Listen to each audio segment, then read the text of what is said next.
Hello and welcome to the hundreds of thousands of you stretching for miles in this great city. And hello to the millions more watching online around the world. That's part of the story, isn't it? The establishment media, the regime media, the legacy media, the government media, they haven't mentioned this rally. They want to pretend it doesn't even exist. Well, it exists. You exist, even if the media party pretends you don't. And if the only source of news we had was the regime media, that would be a problem. But across the United Kingdom and in my country of Canada and around the world, a new generation of citizen journalists is arising to tell the other side of the story. Whether it's the Canadian truckers or the Dutch farmers or now the mothers and grandmothers protesting outside Britain's dangerous migrant hotels. Just as establishment politicians have failed to loyally serve the people, establishment journalists have failed to honestly tell us about our world. But here's the good news.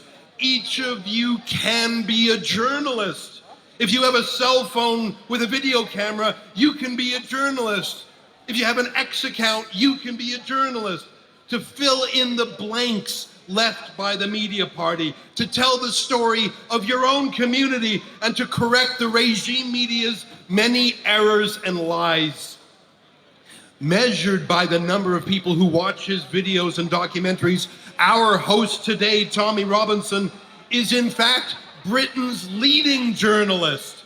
And the response from the regime to simply call everyone a racist, it just doesn't seem to work anymore, does it? And more people will watch this rally online than watch all of the official TV news stations and newspapers in the UK combined. It's not easy being a dissident these days, though. Police will find a way to arrest you. Even just for a post on social media, 30 people a day across the UK are arrested for mean tweets. Some of them, like the mother, Lucy Connolly, are sent to prison for their words. This in the country that gave us the Magna Carta and set the standard for free speech.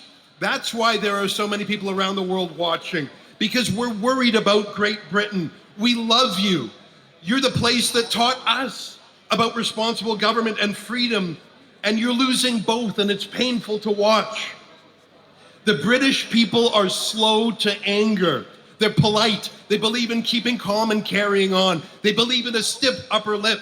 As Kipling said in his poem, The Beginnings, hating is not in the blood of the English, but even the English have had enough. Some people want to ban Tommy Robinson, to silence him, to jail him, perhaps even worse. I don't think he can get a fair trial anymore in the UK courts. He's become the official scapegoat, the official enemy of the state. And yet he keeps going, warning his fellow countrymen.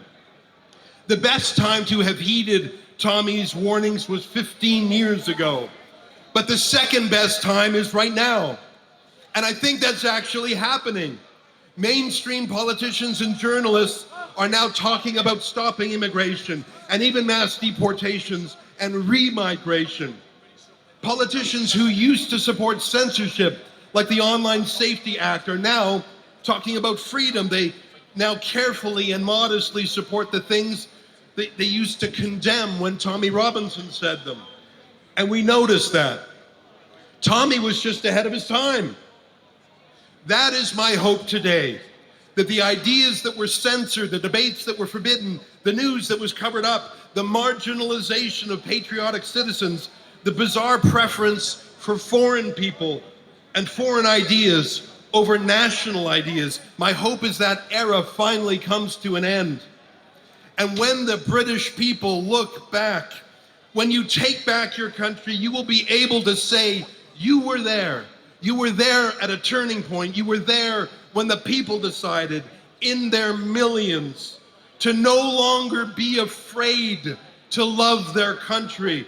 Good luck and keep fighting for freedom.